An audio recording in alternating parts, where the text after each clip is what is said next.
Hello! Welcome to Stories for Wonderful Children. I'm Dan Wendelin, your host and storyteller.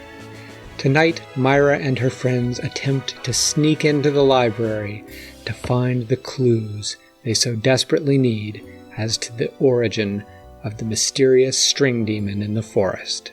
They think the library will be empty very late at night. Are they right? You'll have to listen and find out. It was full dark when three figures approached the main library of the online school. Three? Oh.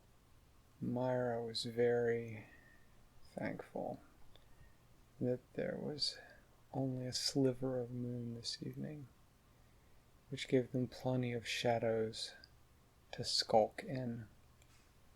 She and Antoine and Chelsea had all done their studying for the evening, and then they had taken naps because the main library stayed open really late, till like 2 a.m.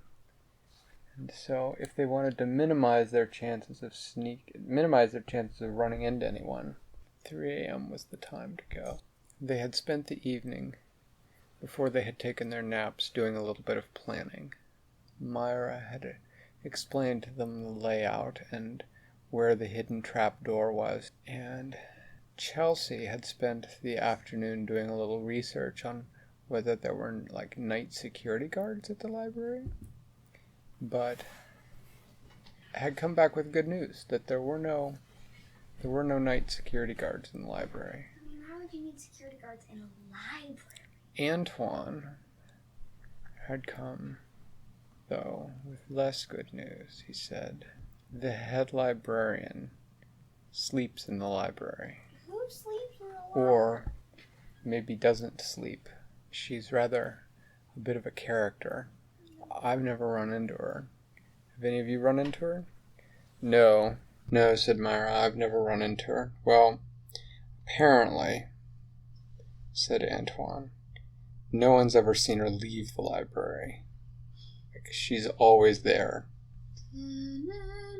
When the library opens, she's there, and when it closes, she's the one who closes the door behind the last staff members.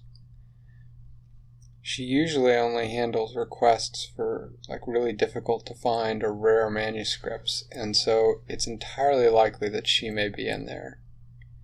So, said Myra, do we know what she is? I mean, is she a stalker or a grower or a zealot? She's a librarian. That's exactly what Antoine said. He said she's a librarian. So we don't really know what she could do or whether we need to be careful of her. Well, said Chelsea, given that we just don't want to be spotted, so here's the plan. The three of us are going to sneak in, and Antoine, you keep watch outside of the trapdoor, while Chelsea and I go down in and to see what we can find. All right, said Antoine, and so they found themselves at 3 a.m. out front of the main library. They had decided not to go in through the front doors because there was a service entrance around to the side that was much less exposed. So they went around very quietly, and Myra picked the lock on the door, which was fairly straightforward. Huh, said Myra, for a school who trains a lot of people in how to pick locks, you would think they would invest in some better ones, you know? Maybe, said Chelsea. Or maybe they just don't really worry about people sneaking into the library, you know? True, said Myra. All right. So they headed in. They found themselves in the sub-basement of the library. And Myra briefly wondered whether perhaps there was another way into the secret library, but they decided not to waste time searching for it. Instead, they headed up to the first floor When they arrived on the first floor, they took a couple minutes just to look around in the shadows, sneaking from shadow to shadow, trying to figure out whether there was anyone there, whether the librarian really did spend nights in the library, and if so, where she was sleeping. But they decided that perhaps if she had quarters there, they must be up on the upper floors, because they could find no sign of anyone awake on the main floor. So then Myra led them silently through the stacks until she found the spot that Hetty had shown her earlier in the day. They pulled down the little tag on the end of the shelf, and the trapdoor slid open silently. Myra and Chelsea had brought glow rods from their student sneaker supply kit. They were sneaker glow rods because most glow rods sort of glowed in all directions. Their glow rods only glowed in one direction, so if somebody was standing like to the side of you or behind you, they couldn't see your light. So they shone them down the stairs. They nodded to Antoine, who kept watch at the top, and they circled around. When they reached the bottom, Myra shone her light around for a moment and didn't see anyone down there. So they started to walk up and down the stacks of books. "What are we looking for?" said Chelsea. "I don't know," said Myra. "Anything about string demons, I guess. Anything that sounds like it might have something about string demons in it." And so they looked through the stacks for a couple minutes. Chelsea said, "Oh, what?" said Myra. "Here," said Chelsea. And so they picked out a book that was about demons, and they flipped it open to the first chapter, which was just a discussion about how demons were a manifestation of when magic had gone wrong, when somebody had abused it to do something it wasn't meant to do. And so someone tried to enchant string and it just made a demon. When that happened, bring a demon into existence. And then Myra said, "Look, we don't have time to read the whole thing. Flip to see if there's an index in the back." So they flipped to the back, and they read through the entire list of demons. But just like the book upstairs, it went straight from Snow Demon to Tinsel Demon, with nothing in between. "I don't understand," said Myra. "I mean, surely, if they know something about them, it's gotta be in here." Said Chelsea. "Well, keep looking." So Myra started down another stack, and she didn't see anything more books about demons, but a book caught her eye after being there with Hetty earlier in the day. It was just a thin, almost pamphlet, but it was one of the newest looking books on the shelves. And the title, she read it, was "The Fate of the Fates, Where Have They Gone?" And Myra stopped to look at it, and just as she stopped to look at it, she heard a little tapping noise. Tap, tap, tap, which was their signal with Antoine that someone was coming. And she looked over at Chelsea, panicked, and then, like, only that moment had gone by, Myra had only a second to think before they heard a voice come down the stairs. "All right, students, you don't belong down there. Come out now." It was a voice that brooked no argument. Myra looked around desperately. What was she going to do? Was there a way to hide or escape? Could Chelsea hide? But no. She had time to do only one thing, and she did it.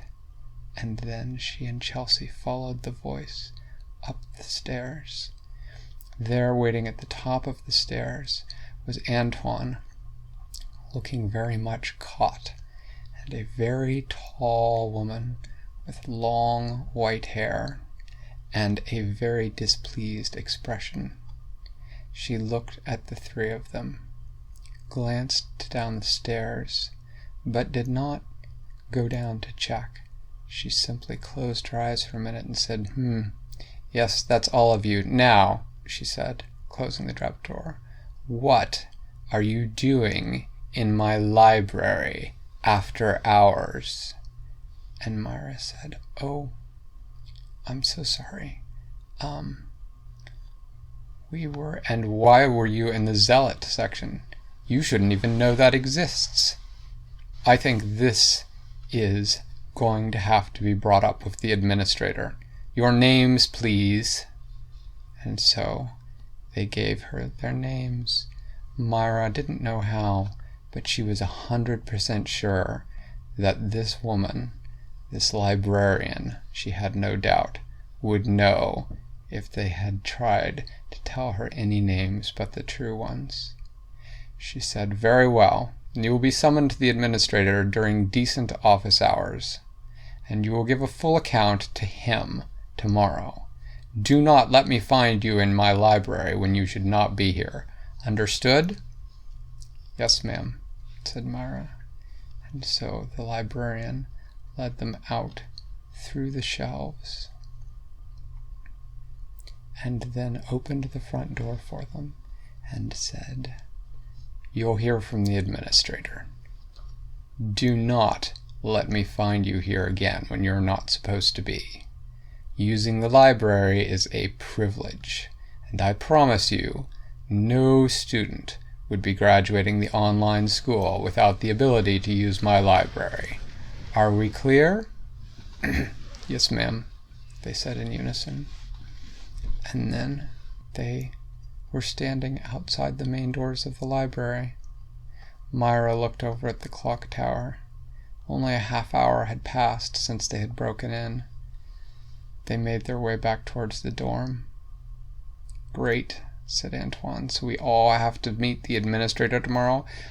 I haven't seen the administrator since the first day when he stands you in the middle of the line and you decide what kind of student you're going to be. I didn't really anticipate seeing him again until graduation. Chelsea said, I can't believe it. I can't believe we've been busted, we're in trouble, and we have nothing to show for it.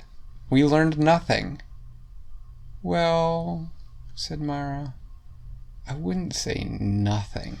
She took it, didn't she? Chelsea said, What do you mean?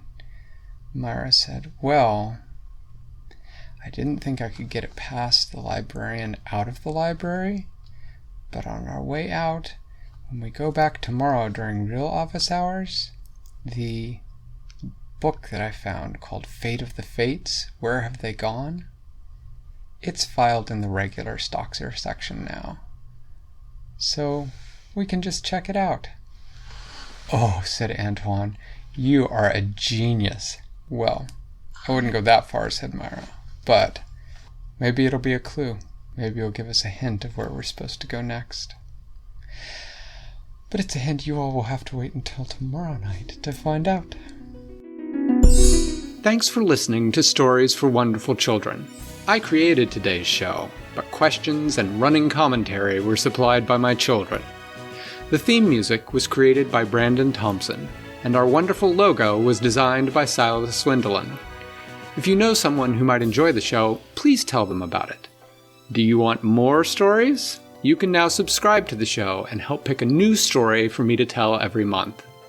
The show's website is storiesforwonderfulchildren.com. Until next time, I'm Dan Wendelin, reminding you to tell someone you love a story.